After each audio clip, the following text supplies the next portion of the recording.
இன்றே சப்ஸ்கிரைப் செய்து உங்கள் ஃபேவரட் ஷோகளை காணுங்கள். ஒவ்வொரு பிரச்சனை முடியும் போதும் ஏதாவது நல்லது நடக்கும்னு அந்த வீட்ல இருக்கிற எல்லாருமே காத்துட்டு இருக்காங்க. ராணி இந்த வீட்டுக்கு வந்த நாள்ல இருந்து இப்ப வரைக்கும் பிரச்சனையும் கஷ்டத்தையும் மட்டுமே அனுபவிச்சிட்டு இருக்கா. அந்த அகோர அதிபதி என்னோட வேம்பு சார கொஞ்சம் கொஞ்சமா கல்லா மாத்த ஆரம்பிச்சிட்டான். அவன் உடம்புக்குள்ள இருக்கிற யட்சணியும் சேர்ந்து இந்த 9 நாளுக்குள்ள நான் சொல்றத நீ செய்யணும், நானும் யட்சணியும் இணையறதுக்கான நாளை திருப்பி கொண்டு வரணும்னு கேக்குறான். அப்படி ஒரு வேளை நீ கொண்டு வரலன்னா அந்த 9 நாளுக்குள்ள உன் கணவன் உடம்புல இருந்து உயிர் பிரிஞ்சு முழுசா கல்லாவே மாறிடுவான்னு அந்த அகோர அதிபதி மனு என்கிட்ட சவால் விடுறான். என்னோட வேம்பு சார எப்படி நான் மறுபடியும் மீட்டு கொண்டு வரதுன்னு எனக்கு தெரியல ஈசா. ராணியோட கர்ப்பகால வயிறும் தெரிய ஆரம்பிச்சிருச்சு. நான் வேம்பு சாரோட தான் வருவேன்னு அவளுக்கு சத்தியம் செஞ்சு கொடுத்திருக்கேன். ஆனா என் வேம்பு சார எங்க போய் தேடுறதுன்னு தெரியாம நான் தவிச்சிட்டு இருக்கேன். என்னோட இந்த தர்ம சங்கடத்தை நீதான் தீர்த்து வைக்கணும் ஈசா.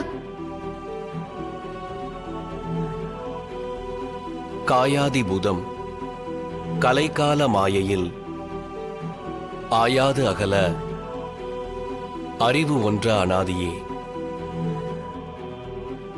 ஓயாப்தி அதன் உண்மையை கூடினால் வியா பிரகாயம் மேவலும் ஆமே. பரமேஸ்வரா, என்னோட சிற்றறிவுக்கு புரியுற மாதிரி அத கொஞ்சம் விளக்கமா சொல்லுங்களேன்.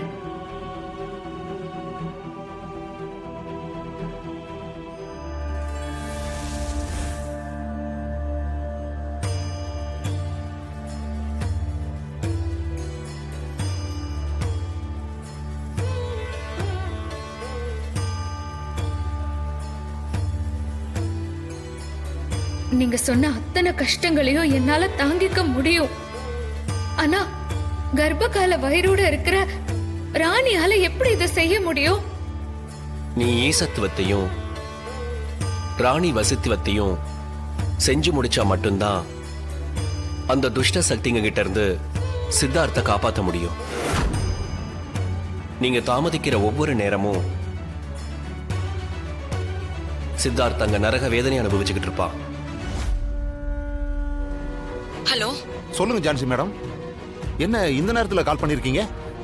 சார், வீட்ல யாரெல்லாம் இருக்காங்க? ஏன் மேடம், எல்லாரும் வீட்ல தான் இருக்காங்க. முதல்ல சாவித்ரி, ரகுவரன், தமன்னா இவங்க 3 பேருமே வீட்ல தான் இருக்காங்களான்னு கொஞ்சம் போய் பாருங்க. இதோ உடனே போய் பாக்குறேன் மேடம், நீங்க லைன்ல இருங்க.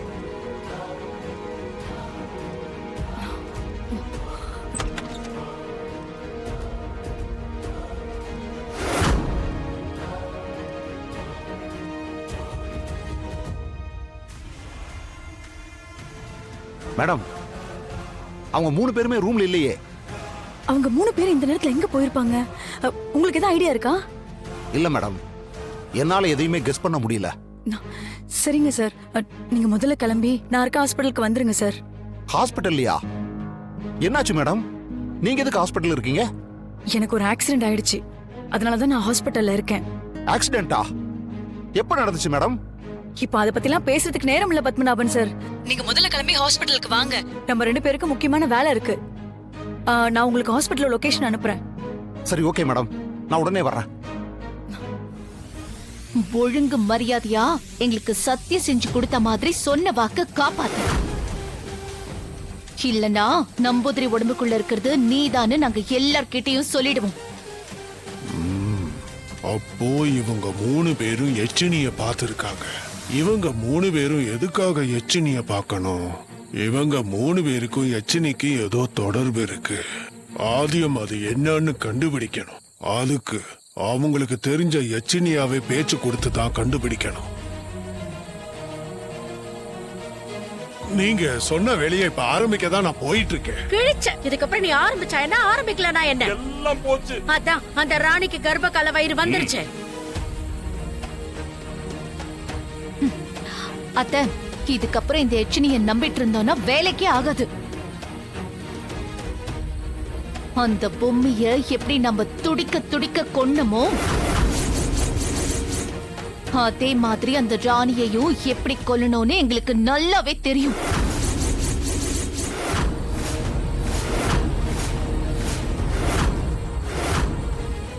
அட பாவிகளா, நீங்க தான் அந்த மகா பாவத்தை செஞ்சீங்களா? நீங்கள 3 பேரும் நான் எச்சினின்னு நினைச்சு எல்லா உண்மையா என்கிட்ட சொல்லிட்டீங்க. ஆனா நான் உண்மையான நம்பூதிரி.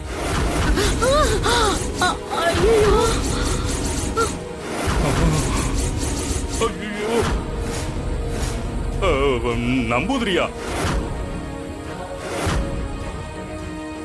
எழுதி வச்சுக்கோங்க, இனி உங்க 3 பேரோட அழிவை யாராலையும் தடுத்து நிறுத்தவே முடியாது.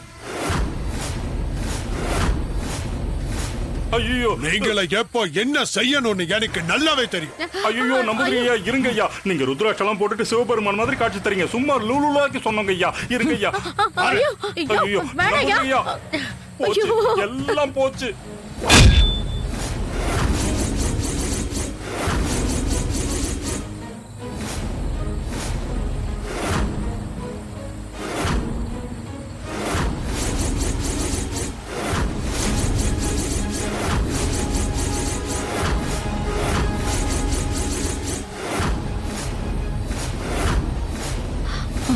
என்ன தம்மனா இப்படி பண்ணிட்ட?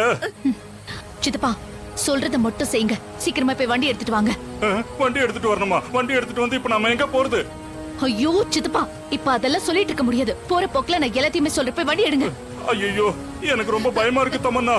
யோ, இப்ப நீ போய் வண்டி எடுத்துட்டு வரல, எனக்கு இருக்கிற பதட்டத்துக்கு உன்னை நான் ஏதாவது பண்ணிடுவேன். போயா, போறேங்க, எடுத்துட்டு வரேங்க. என்ன மேடம் சொல்றீங்க? திடீர்னு சித்தார்த்த காணோம். வீட்ல ரூம்குள்ள பார்த்தா சாவித்திரி, தமன்னா, ரகுபரன் 3 பேரையும் காணோம்.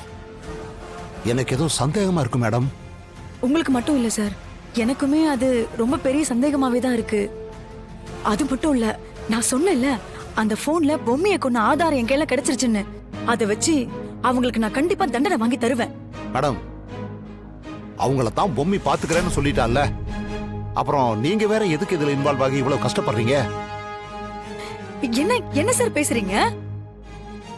கொன்னவங்கள ஆவி வந்து பழி வாங்குதுன்னா அப்ப போலீஸ் எதுக்கு, சட்டம் எதுக்கு? அப்படிலாம் விட முடியாது சார்.